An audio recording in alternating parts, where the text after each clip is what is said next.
Yun pong palaging sinasabi ko kasi ang history, ang kwento ni sir, pag nung may lagotok daw, sabi sa kanya, stabilizer link kaagad, shock absorber. Kaya ang pagka halimbawa mga sir na ganoon, may maingay doon sa ilalim ng sasakyan ninyo at sinabi na hindi man lang tinitingnan, hindi man lang kinakalog, makikita naman po ninyo yan sa effort ng mekaniko na gagawa na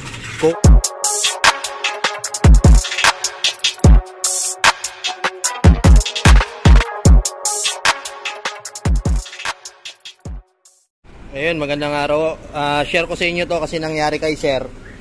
Medyo nakakatawa, so nagtawanan nga kami kasi after namin magawa, so yung sobrang basic lang yung naging problema. Pero yung history ng sasakyan ni sir, pinalitan na ng shock, stub link, ball joint.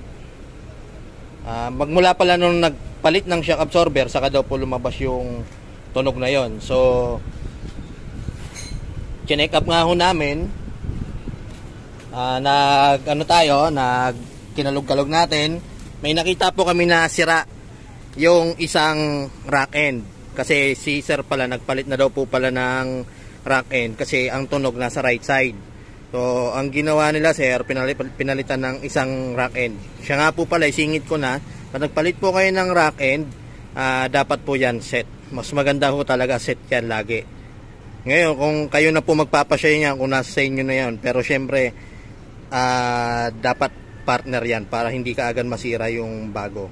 So chinek namin yan, niretight namin, medyo nahirapan kami, inikot-ikot namin dyan sa mga lubak. Ang dami namin ginawa, so wala kami makita. So ang pinaka nakita namin at naging problema ay ito po. Ayan po yung video, panoorin ninyo. Ayan, tumatama tong wire. Teka lang.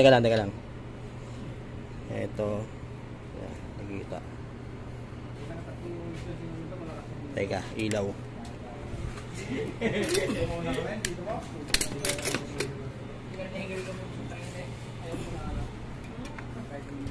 Ito, tumatama dito.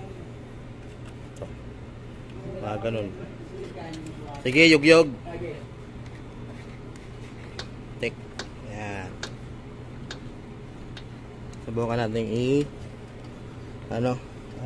tali, plastic strap. Okay. Yun, tapos in-road test namin, ipinalitan na namin ng rack end na isang piraso. Ayun, problem solved na.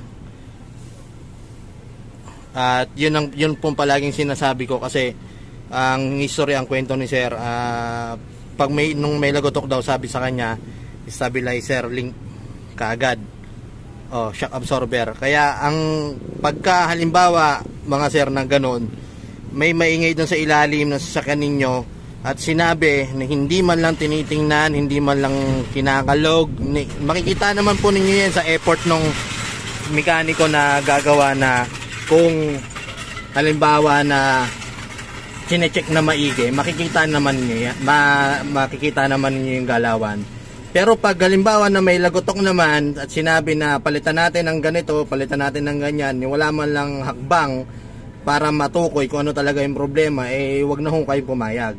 Kasi hindi naman po ganun yun, na pagka may lagotok, ball joint agad. Pag may lagotok,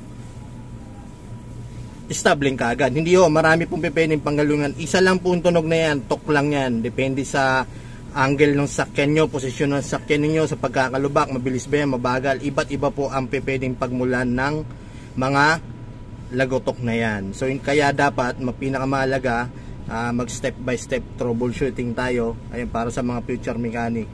Tsaka tip ko po sa inyo, hanap po kayo ng mekaniko na mahal niya yung ginagawa niya, kasi dalawang klase po yung mekaniko. Yung may mekaniko na mahal yung ginagawa niya, meron mga mekaniko na hindi. So ayun, matapos ang ilang oras na paghahanap, nagtawanan kami after noon, problem solved na nang walang pinapalitan na pyesa.